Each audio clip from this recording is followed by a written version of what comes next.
So, what is a resume? A resume is not much more than the ingredients list part of your recipe. Okay. Um, in the old days, or when resumes started becoming a thing a few decades ago, they used to um, basically serve the function of an ingredient list of your of your recipe, in that they were a highlight of your education and your work experience, basically a summary of what you had done in your life up to this point.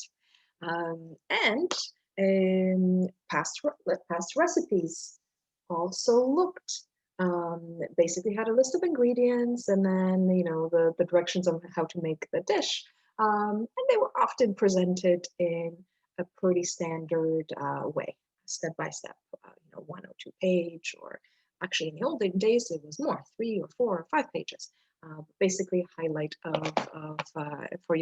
the resume of who you were. Things have changed, and that is no longer the function of the resume. These days, the resume is an advertising document for the position that you're applying for. That is its primary purpose. So do not mistake it for a history of everything that you have done and accomplished so far. So now has to look fancy, has to look nice, basically an advertising document for the position you're applying for. I said for the position you're applying for and for the sort of industry that you're applying for, because the look and feel of the document will very much vary depending on where you're going. The length has gotten shorter over time. Most resumes are now 1 or 2 pages in length.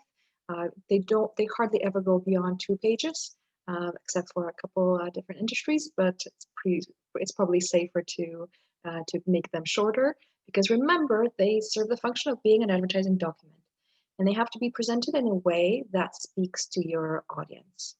Um, yeah, that speaks to your audience.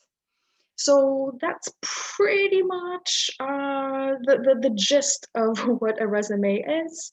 There are only two real rules of a resume, and it has to be true and grammatically impeccable. Those are the only rules. Everything else is up for interpretation. There are different ways of looking at it. There are certain suggestions that you will come across, having the most important information on the top third of the page, because our eye naturally goes there. Take a look. That's true for recipe books as well. And really highlighting everything that you think will make you a good candidate for that position. You also will find resumes that look different, video resumes and graphic resumes, but it all depends on the audience that you're applying for. Okay, so but a core resume will still have a history of your professional experience, or the professional experience that is relevant to the position you're applying for, highlight of your skills that are relevant to the position you're applying for, and your relevant information, educational training, and so on. You can have a lot more information than that.